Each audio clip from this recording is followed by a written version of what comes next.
அனைவருக்கும் வணக்கம். இன்னைக்கு நன்னூலில் நம்ம பார்க்க போவது இனம். எழுத்தியல்ல பார்த்துட்டு வரோம் இல்லையா, பெயர்லேருந்து ஸ்டார்ட் பண்ணி பார்த்துட்டு வரோம். அதில் இன்னைக்கு இனம்னா இணை எழுத்துக்கள்னு சொல்கிறாங்க இல்லையா, அதை பற்றி ஒரு சின்ன பதிவு. தானம், முயற்சி, அளவு, பொருள், வடிவு ஆன ஒன்று ஆதி ஓர் புடை ஒப்பு இனமே. இணை எழுத்து நூற்பாயுது. அதாவது பிறப்பாலும் முயற்சியாலும் மாத்திரை, அதாவது அளவுன்னு சொல்கிறோம் இல்லையா, அளவாலும் பொருளாலும் வடிவாலும், அது இதெல்லாம் இது எல்லாம் சேர்ந்தும் வரலாம், ஏதாவது ஒன்று ரெண்டும் வரலாம். அப்படி வருகின்ற போது ஒன்றோடு இப்போ காங்கா சான்னா இணை எழுத்து, காங்கா சான்னா இணை எழுத்து. இப்போ கசட தப்புற எங்கன்னா எம்மனா கெரள வழ வல்லினம் மெல்லினம் இடையினம்னு சொல்கிறோம் இல்லையா. இப்போ வல்லின எழுத்து மெல்லின எழுத்தும் இணை எழுத்துக்கள், வல்லின எழுத்தும் மெல்லின எழுத்தும் இணை எழுத்துக்கள். இந்த இணை எழுத்துக்கு நட்பு எழுத்துக்கள் என்று ஒரு பெயர் உண்டு. இணை எழுத்துக்கு நட்பு எழுத்துக்கள் என்று ஒரு பெயர் உண்டு, மறந்து விடாதீர்கள். நட்பு எழுத்து எது என்று கேட்டால் இணை எழுத்து என்றும், இணை எழுத்துக்கு வேறு பெயர் என்று கேட்டால் நட்பு எழுத்து என்றும் சொல்லுங்கள். வல்லினத்துக்கு மெல்லினம் இணை எழுத்தாக வரும், உயிர் குறில் உயிர் நெடில் இணை எழுத்துக்களாக வரும். இடையின எழுத்துக்கள் தங்களுக்குள்ளேயே இணை எழுத்துக்களாக வரும். எறல வழல இருக்குல்லையே, அதுவே இணை எழுத்துக்களாக வரும். அதே மாதிரி அது இப்போ பார்த்தீங்கன்னா ஈன்னு சொல்கிறோம் இல்லையா, அது சிறப்பு இன எழுத்துக்கள். இந்த சிறப்பு இன எழுத்துக்கள்னு பார்த்தீங்கன்னா ஐ அவ்வு. ஐக்கு ஈ வரும், அவ்வுக்கு ஊ வரும். ஐக்கு ஈ வரும், அவ்வுக்கு ஊ இன எழுத்துக்களாக வரும்.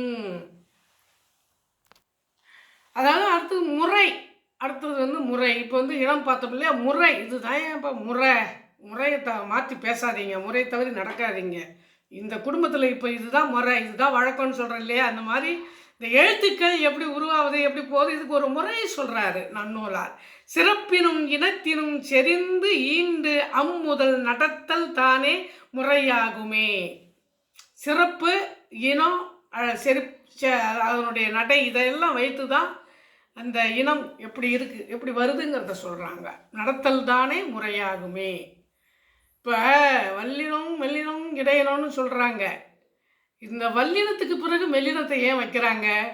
வலிமை உள்ளவர்கள் பின்னால் தான் வலிமை இல்லாதவர்கள் நிற்பார்கள். ஆக வலிமையான எழுத்துக்கு பின்னால் வலிமை இல்லாத எழுத்துக்களான இந்த மெல்லினம் வருகிறது, அதுதான் முறைன்னு சொல்கிறாங்க. இடையிலே வருவதால் அது இடையினம், அது முறைன்னு சொல்கிறாங்க. இப்போ உயிர் எழுத்தில் குறில் இருக்குது, குறில் விகாரமாகுது, நெடில் ஆகுது. குறில் நீண்டு ஒழித்தால் அது நெடில், அது முறையை வைக்கிறாங்க. இப்போ குறில் எழுத்து நெடில் எழுத்துன்னு வைக்கிறாங்க. உயிர் எழுத்துலேயே குறில் நெடில்னு வைக்கிறாங்க. இப்போ உயிரெழுத்து தனித்து இயங்கும் தன்மை உண்டு, ஆனால் மெய்யெழுத்துக்கு தனித்து இயங்கும் தன்மை இல்லை. அதனால் உயிரெழுத்தை முதல்ல வைக்கிறாங்க, மெய்யெழுத்தை பின்னால் வைக்கிறாங்க. இது முறையை சொல்கிறாங்க. உயிரெழுத்துக்கும் மெய்யெழுத்துக்கும் உள்ள தன்மை இதுதான். உயிரெழுத்து தனித்து இயங்கும், மெய்யெழுத்து தனிக்காது, அது உயிர் கூட தான் சேர்ந்து வரும். அதன் காரணமாக உயிரெழுத்துக்கு பிறகு மெய்யெழுத்தை வைக்கிறாங்க. இது முறை அப்படின்னு நன்னூலார் சொல்கிறாங்க. எது எழுத்துக்கு இதை தான் இந்த வல்லினத்துக்கு மெல்லினம் இப்படி சொல்கிறது. இந்த வீடியோ பிடித்திருந்தால் லைக் பண்ணுங்கள், ஷேர் பண்ணுங்கள். அடுத்த வீடியோவில் சந்திப்போம்.